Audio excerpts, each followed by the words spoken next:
সাবধান অসমবাসী ৰাইজ, এতিয়াই সাজু কৰক এইসমূহৰ নথি, অন্যথা ভোটাৰ লিষ্টৰ পৰা নাম কৰ্তন হ'ব আপোনাৰ।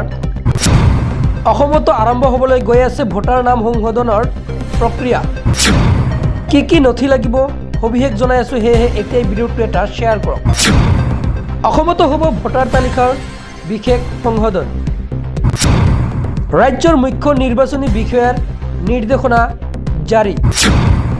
নিৰ্বাচন আয়োগে 15 পৰা 20 দিনৰ ভিতৰত ঘোষণা কৰিব SIR। ৰাজ্যৰ সকলো জিলাৰ নিৰ্বাচনী বিষয়ালৈ CEOৰ নিৰ্দেশনা।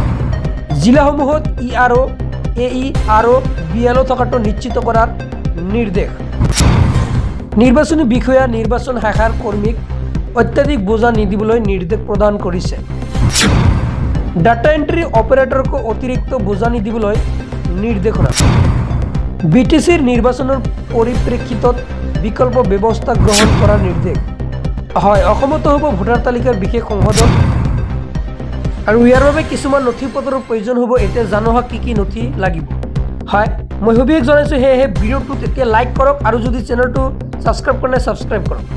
ইয়াতে দিয়া আছে any identity card, pensioner card, order issued to regular employment pensioner of any central gov, state gov, PSC। অৰ্থাৎ আপুনি যিকোনো এখন চৰকাৰী চাৰ্টিফিকেট, অৰ্থাৎ আপোনাৰ যিকোনো এখন কাৰ্ড থাকিব লাগিব। পেঞ্চনাৰ কাৰ্ড থাকিলেও হ'ব, নাইবা আপোনাৰ এমপ্লয়মেণ্ট কাৰ্ড, এইসমূহ যি থাকে আপোনাৰ আইডেণ্টি কাৰ্ড, এইসমূহ থাকিব লাগিব। তাৰপিছত 2 নম্বৰত any identity card certificate document issue in India by government, local authorities, banks, post office, LIC, PSU। ইয়াতে যিটো দিয়া আছে পিৰিয়ডটো দিয়া আছে 1/7/1987 যিটো দিয়া আছে, অৰ্থাৎ 1987 জুলাই 1। ইয়াৰ অধীনত যিসমূহ আপোনাৰ বেংকে হওক বা পোষ্ট অফিচৰ একাউণ্ট হওক বা LIC হওক, আপোনাৰ যিকোনো এখন নথি থাকিব লাগিব। 3 নম্বৰ বাৰ্থ চাৰ্টিফিকেট দিয়া আছে, আপোনাৰ বাৰ্থ চাৰ্টিফিকেট থাকিব লাগিব। 4 নম্বৰ পাছপৰ্ট আকাৰৰ 4 নম্বৰ পাছপৰ্ট থাকিব লাগিব। তাৰপিছত মেট্ৰিকুলেশ্যন এডুকেশ্যনেল চাৰ্টিফিকেট থাকিব লাগিব, আপোনাৰ যিটো ভোটৰ পৰা যিটো আপোনাৰ অথৰাইজ কৰি দিয়ে সেইটো। চ' তাৰপিছত বহুতো চাৰ্টিফিকেট ইয়াতে প্ৰয়োজন হ'ব আপোনাৰ। ইয়াতে চাওক, আপোনালোকে স্ক্ৰীনশ্বট মাৰি ৰাখি দিয়ক, কিয়নো ভিডিঅ'টো বহুতো দীঘলীয়া হ'ব, তাৰ বাবে মই সকলোবোৰ কোৱাত সম্ভৱ নহয়।